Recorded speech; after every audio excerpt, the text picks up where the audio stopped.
It was a quiet Sunday morning in Paris, October 19th, 2025. Under the pale autumn sun, the Louvre opened its grand iron gates to thousands of visitors, unaware that within the hour it would witness the boldest art theft in modern French history.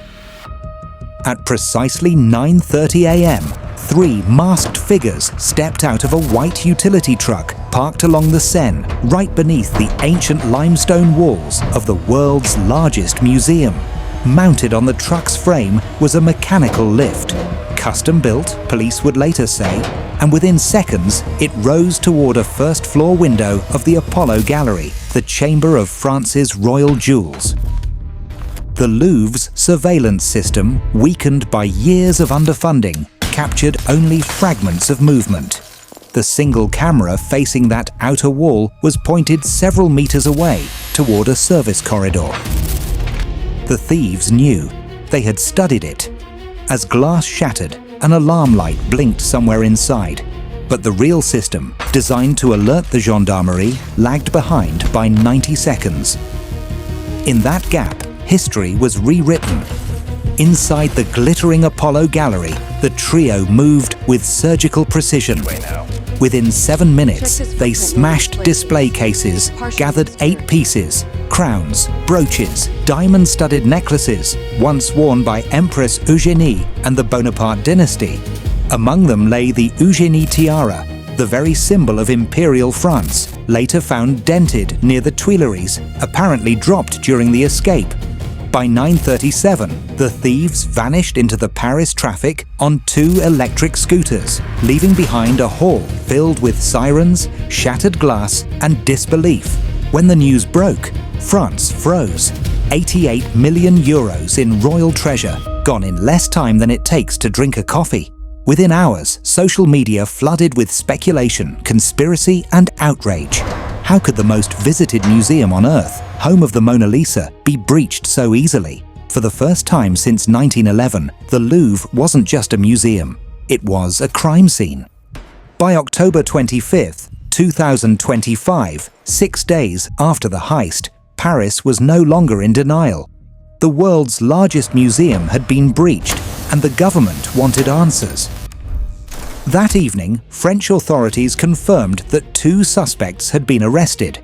One at Charles de Gaulle Airport, the other within the Paris metropolitan area. Both men were reportedly preparing to flee. One bound for Algeria, the other for Mali. Their capture marked the first tangible break in a manhunt that had already spread across 3 countries. Interpol bulletins were issued, borders checked, and pawn shops across Europe quietly inspected for royal artifacts. Inside the Louvre, detectives in white coveralls dusted for prints and catalogued every shard of broken glass from the Apollo Gallery's display cases. The museum's director, Laurence Descartes, stood beneath the ceiling's painted gods and gilded stars as investigators measured angles of entry and laser scanned the window frame the thieves had forced open.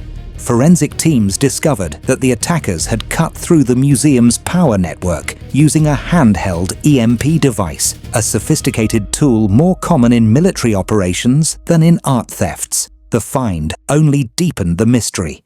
Who could pull off such a flawless 7-minute operation in broad daylight? The press dubbed them the Phantoms of the Seine. Each detail that emerged made the robbery seem less like a crime of opportunity and more like a mission, rehearsed, timed, and executed with military discipline. A truck-mounted lift, a precisely angled camera blind spot, and an escape plan on electric scooters that slipped through the labyrinth of Paris alleys. Every step had been calculated.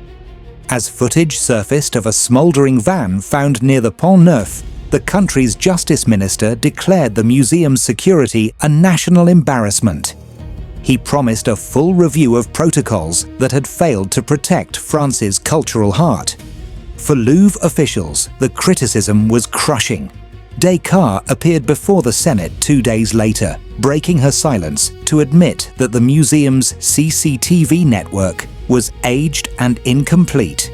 Only one camera had been monitoring the outer wall where the attack occurred. and that camera was facing the wrong direction. Budget constraints, she explained, had slowed modernization plans despite a record 8.7 million visitors the previous year. Senators were furious. How can a museum of this magnitude protect Da Vinci, but not its own walls? One asked. The answer was silence. That week, forensic analysis confirmed what the nation feared. Most of the stolen jewels had already been disassembled. Authorities believed the diamonds and emeralds were being moved through a network of black market brokers in Antwerp and Istanbul. Of the 8 items taken, only the battered Eugenie tiara had been recovered. Its broken frame lay on a police evidence table, a symbol of how even the most guarded treasures can fall. As Paris reeled, the story spread across the world, a 7-minute heist that exposed a century of complacency. Once again, the Louvre stood at the center of a global conversation, not for its art, but for its absence. By the final week of October 2025, the Louvre was no longer just a museum. It was a mirror reflecting France's institutional fragility.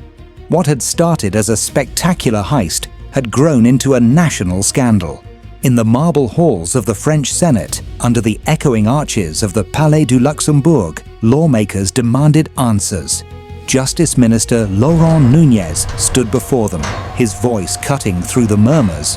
This failure has humiliated France. The protocols meant to protect our heritage have collapsed.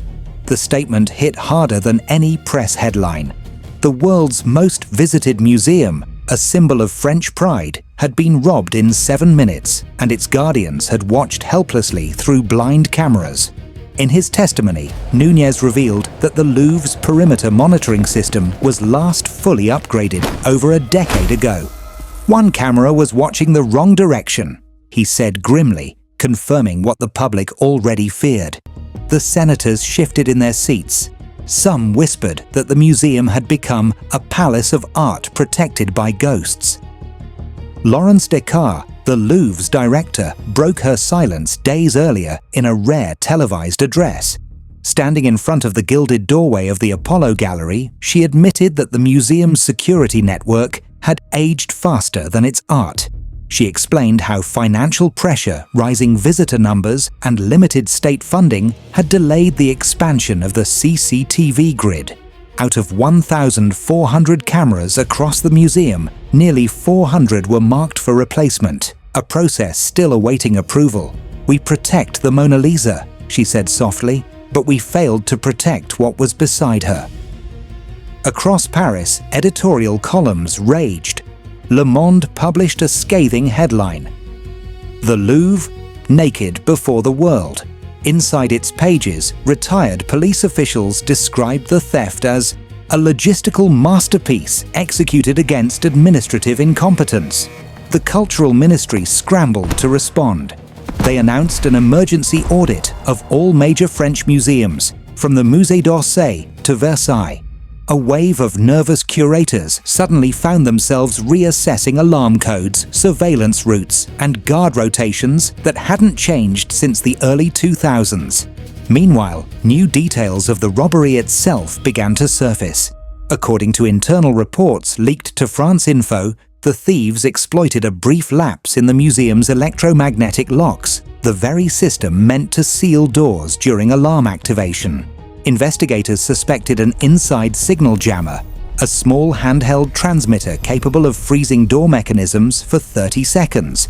It was the kind of precision tool used in high-end burglaries across Europe's jewelry circuit, but never before against a national museum.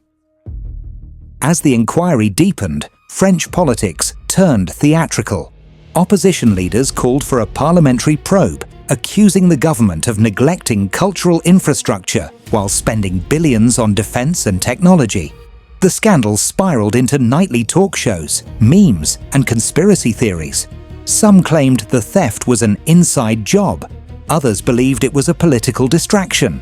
But amid the noise, one truth was undeniable. France's most sacred vault had been left open, and the world had seen inside.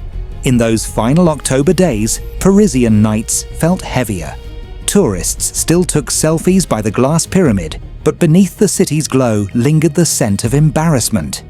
The Louvre's great marble staircases echoed not with footsteps of admirers, but with the whisper of failure.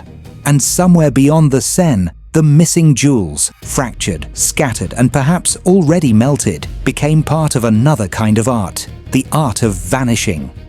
Every century leaves behind its own Louvre mystery. In 1911, it was the Mona Lisa, a painting stolen by a nationalist who believed the masterpiece belonged to Italy. In 2025, it was the royal jewels of France, treasures vanishing in 7 minutes under the eye of the 21st century. Different eras, same humiliation. Both thefts struck at France's pride, the sense that its art, its culture, its history were untouchable. The comparisons began immediately. Newspapers dug through archives showing how, after the Mona Lisa's disappearance, crowds had lined up just to stare at the empty wall where she once hung. In 2025, the same phenomenon repeated. Tourists crowded the sealed Apollo Gallery, photographing shattered glass and police tape. The museum, once a sanctuary of art, had become a theatre of vulnerability. Security experts warned that the theft symbolized more than a failure of technology. It revealed the fragility of institutions long taken for granted. France, a nation that had guarded its cultural crown for centuries, now faced a new breed of thief. Organized, global, digital. Unlike the lonely patriot of 1911 who slipped a small canvas under his arm, these criminals operated with encrypted phones, EMP jammers, and international routes. They weren't chasing glory, only liquidity. Yet, amid the embarrassment, the robbery rekindled a strange sense of fascination. The French press began to romanticize the incident. The return of the gentleman thief. One editorial called it echoing the spirit of Arsène Lupin. Netflix adaptations were rumored within weeks. As always, France turned tragedy into story, but the Louvre itself changed forever. Metal detectors multiplied, visitor flow rerouted, and new AI-based surveillance systems began tracking every movement within the museum. What had once been guarded by men and keys was now protected by algorithms and face recognition. The age of the invisible guard had arrived. Still, questions remained unanswered. Who ordered the heist? How did the thieves know every weak spot? Why did one of them, caught at Charles de Gaulle, smile when photographed in handcuffs? Investigators suspect that the real mastermind never set foot in Paris, operating instead from a digital command hub somewhere beyond Europe's borders.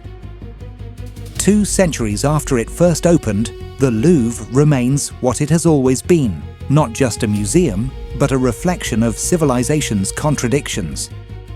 Beauty and greed, genius and failure, order and chaos. And as the Seine flows past its stone foundations, one truth endures. You can guard the art, but you can never guard the desire to steal it.